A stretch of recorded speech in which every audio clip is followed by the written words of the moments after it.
So Prasad Reddy గారు, ఇక్కడ అడుగుతున్నది ఈవీఎంలకు సంబంధించి వెరిఫికేషన్.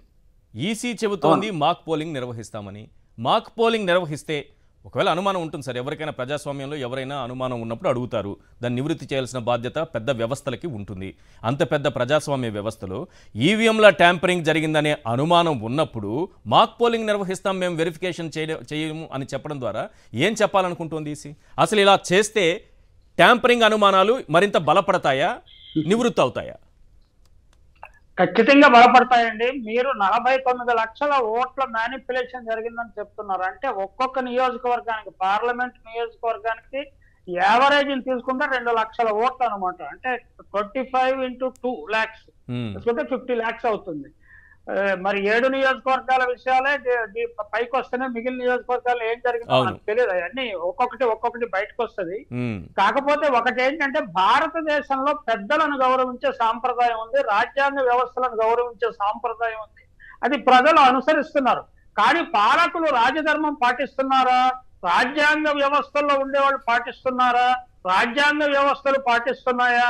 ప్రజాస్వామ్యంలో ప్రజలకు ప్రశ్నించే హక్కు ఉంది కదా, తెలుసుకునే హక్కు ఉంది కదా, వాటిని గౌరవిస్తున్నారా?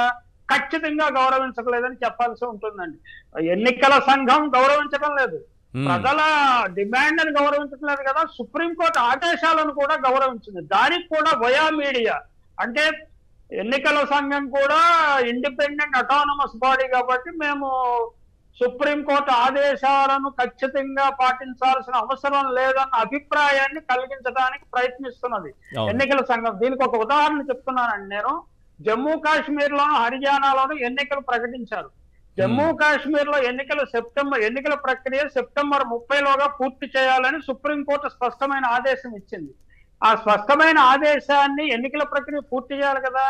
కానీ ఎన్నికల సంఘం ఏం చేసిందంటే, 3వ దశ పోలింగ్, 4వ దశ అక్టోబర్ 1ని కూడా పెట్టిందండి జమ్మూ కాశ్మీర్ లో. 4వ తారీఖు అక్టోబర్ 4న ఎన్నికల కౌంటింగ్ పెట్టింది. అంటే ప్రక్రియ పూర్తయినట్ట, పూర్తవనట్ల, అంటే సుప్రీంకోర్టు మాటను విననట్ట? అటువంటి వ్యవహారాన్ని ఆంధ్రప్రదేశ్ విషయానికి కూడా తీసుకొచ్చింది. సగం విననట్టు, సగం విన్నట్టు. అంటే మేము అటానమస్ కదా, మీరు సుప్రీంకోర్టు జోక్యం చేసుకుంటుందా అంటే, ఇదంతా ఒక ఎమర్జింగ్ కొత్త సిచ్యుయేషన్ క్రియేట్ అయింది. కేంద్ర ఎన్నికల సంఘం అనేది ఒకటి ఉంది కదా సార్, దానికి లోబడి పనిచేయాల్సిన అవసరం లేదా వీళ్ళకి? ఆ ఎన్నికల సంఘమే నేను సుప్రీంకోర్టు ఆదేశాలను ఉల్లంఘిస్తున్నానని చెప్పదలుచుకున్నాను. అది ఎన్నికల సంఘమే వైలేట్ చేస్తున్నది. అందుకనే జమ్మూ కాశ్మీర్ లో సెప్టెంబర్ 30 లోపల ఎన్నికలు పూర్తి చేయట్లేదు ప్రక్రియ. ఎన్నికల ప్రక్రియ అక్టోబర్ 4వ తారీఖు పూర్తవుతుంది. అదే ఇక్కడ కూడా చేస్తున్నదా? మేము సగం పాటిస్తాము, సగం పాటించడం. మీరు ఏం చేయాలనుకుంటే, కోర్టుకి వెళ్ళాలంటే వెళ్ళండి, మీరు ఏం చేయాలనుకుంటే అది చెయ్యండి. ఇప్పుడు మనకేంటంటే, అదృష్టవశాత్తు సుప్రీంకోర్టులో చంద్రచూడ్ వంటి ఇండిపెండెంట్ జడ్జి గారు ఉండటం వల్ల ప్రజలకు కొన్ని ఆశలు కలుగుతున్నాయి. లేకపోతే ఇప్పటికే మనకి ప్రజాస్వామ్య వ్యవస్థ మీద, న్యాయ వ్యవస్థ మీద ప్రజలకు తీవ్రమైన నిరసన వ్యక్తం చేసేవాళ్ళు. మరి ఎన్నికల సంఘమే తీర్పులను ఉల్లంఘిస్తే మరి ప్రజలకు ఏమిటి దిక్కు అనేది, అంటే ప్రజలు వీధుల్లోకి రావాల్సిన పరిస్థితి వచ్చేస్తుంది. అది ఆ పరిస్థితి రాకుండా మరి మన వ్యవస్థలు, మన అధికార యంత్రాంగము రక్షించుకోవాల్సింది. అంటే అధికార యంత్రాంగము, న్యాయ వ్యవస్థ తాము ఇండిపెండెంట్ గా ఉన్నాము, తాము ప్రజాస్వామ్య రక్షకులమని ప్రూవ్ చేసుకోవాల్సి ఉన్నది. ఇప్పుడు ఒక టెస్ట్ కేసు, ప్రజాస్వామ్యానికి మేము రక్షించడానికి ఉన్నారా లేదా న్యాయ వ్యవస్థ ప్లస్ పాలనా యంత్రాంగం. పాలనా యంత్రాంగంలో సీనియర్ అధికారులను అందరినీ బెదిరించి బ్లాక్మెయిల్ చేస్తున్నారా అని అనుమానం కూడా ప్రజలకు వస్తున్నది. IAS, IPS లను రోజు ఆఫీస్కి వచ్చి అటెండెన్స్ చేసుకుని అక్కడే కూర్చోండి అంటే ఏమన్నట్టు? ఖచ్చితంగా వాళ్ళని బెదిరిస్తున్నది ప్రభుత్వం అనే అనుమానం వస్తుంది. అలాగే న్యాయ వ్యవస్థ ఒక ఇండిపెండెంట్ డెసిషన్. ఇప్పుడు ఆంధ్రప్రదేశ్ హైకోర్టు మీద, జడ్జీల మీద దేశ ప్రజలందరూ చాలా జాగ్రత్తగా అబ్జర్వ్ చేస్తున్నారు. రాజకీయ పార్టీలన్నీ జాగ్రత్తగా అబ్జర్వ్ చేస్తున్నారు.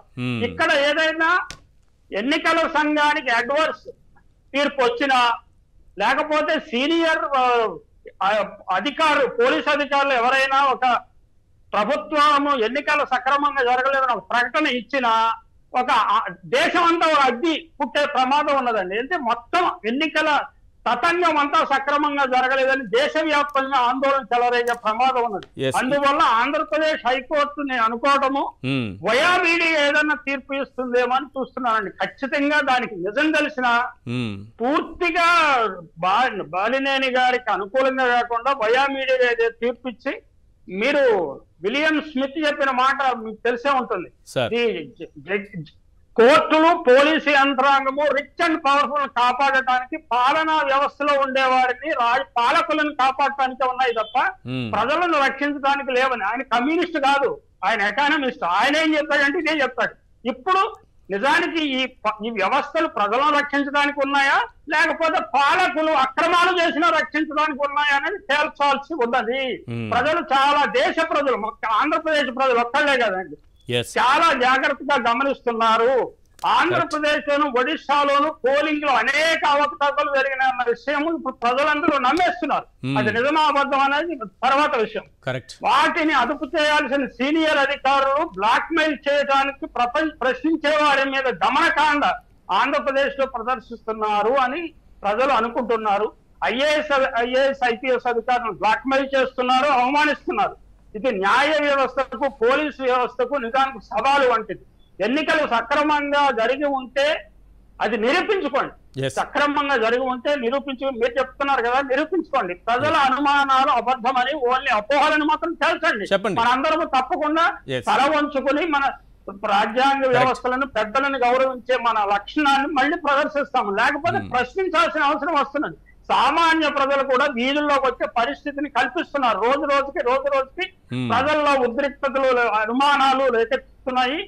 ఒక్క తీర్పు, ఒక అధికార సాక్ష్యం ఆంధ్రప్రదేశ్ లో కాకుండా దేశం అంతటా అగ్గి పుట్టించే ప్రమాదం ఉన్నది. అందువల్ల హైకోర్టు చాలా జాగ్రత్తగా వ్యవహరించాలి. ఎందుకంటే సార్ తాము ఇండిపెండెంట్ గా వ్యవహరిస్తున్నామని ప్రజలను నమ్మింపజేయాలండి. అది నేను కోరేది. కరెక్ట్, మీరు అన్న పాయింట్ కరెక్ట్. ఎందుకంటే దేశవ్యాప్తంగా 79 పార్లమెంటు నియోజకవర్గాల్లో ఈ ఓట్ల శాతం పెరగడం అనేది గెలుపోటములను ప్రభావితం చేసింది. గెలుపోటములు కాదు, గెలుపును ప్రభావితం చేసింది. ఒక పార్టీ ఓడిపోయే పరిస్థితి వచ్చింది, ఒక పార్టీ గెలిచే పరిస్థితి వచ్చింది అన్నట్టుగా ఏడీఆర్ కానీ లేకపోతే విఎఫ్డి అనే సంస్థలు కానీ వాళ్ళు ఇచ్చినటువంటి రిపోర్ట్ ఆధారంగా తెలుస్తుంది. ఇంతకుముందు మీరు ఒక పాయింట్ చెప్పారు ఒడిశా గురించి. 78 స్థానాల్లోనూ 54 స్థానాల్లో ఎక్కడైతే ఓట్లు పెరిగే 54 స్థానాల్లో ఎన్డీఏ కూటమిలో వారు నెగ్గారని కూడా పరకాల ప్రభాకర్ గారు చెప్పారు. క్లియర్ గా చెప్పారు వారు.